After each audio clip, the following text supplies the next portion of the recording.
বাইরে প্রচণ্ড বৃষ্টি হচ্ছে। ভেবেছিলাম খিচুড়ি রান্না করব, কিন্তু বাচ্চারা বায়না করলো মুরগির মাংস আর পোলাও খাবে। মাংসটা কষানো হচ্ছে। মাংসটা কষিয়ে আমি একটু জালটা কমিয়ে দিলাম। এবার এপাশে আমি পোলাওটা বসিয়ে দেব। আজকে পোলাওটা করব আমি বিয়েবাড়ির স্টাইলে। বিয়েবাড়িতে যেভাবে পোলাওটা করা হয় ঠিক সেভাবেই করব। পেঁয়াজটা ভেজে নিলাম, গরম মশলাও দিয়ে দিলাম।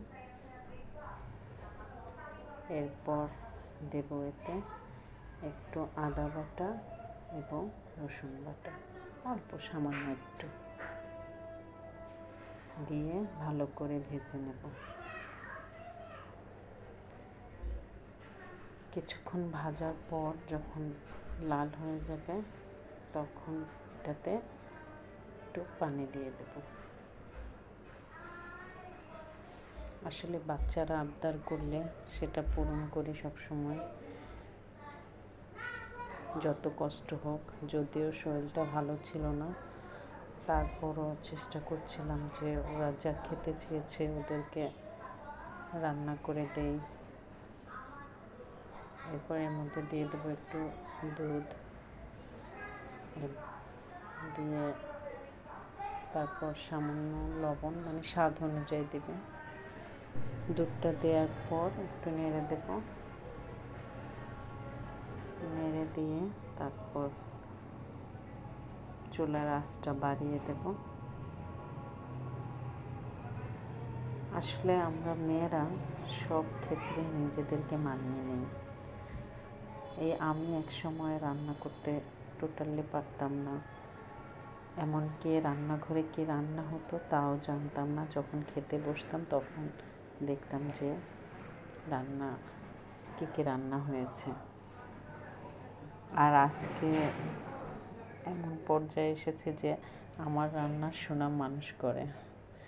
রান্না এতটাই ভালো হয় যে বাচ্চারা অনেক মজা করে খায় এবং গেস্টরাও আসলে সবসময় রান্নার সুনাম করে। আসলে সব কিছুই হচ্ছে চেষ্টার ফল। চেষ্টা করলে সবই পারা যায়। আর বিশেষ করে রান্নাটা হচ্ছে একটা আর্ট। আপনি যদি এটা মনোযোগ দিয়ে করেন তাহলে দেখবেন যে আপনার রান্নাটাও অনেক মজা হবে। এবার এর মধ্যে দিয়ে দেব কিছুটা কাঁচামরিচ, আর দিয়ে দেব ঘি। ঘিটা আমার অনেক পছন্দ, আমাদের বাচ্চাদেরও ঘিটা অনেক পছন্দ। ঘিটা দিয়ে আমি একটু নেড়ে চেড়ে তারপর ঢাকনা দিয়ে রাখবো।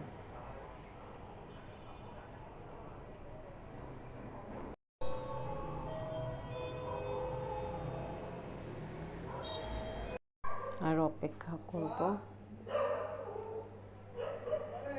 প্রায় 5 মিনিট। অপেক্ষা করলেই এটা হয়ে যাবে।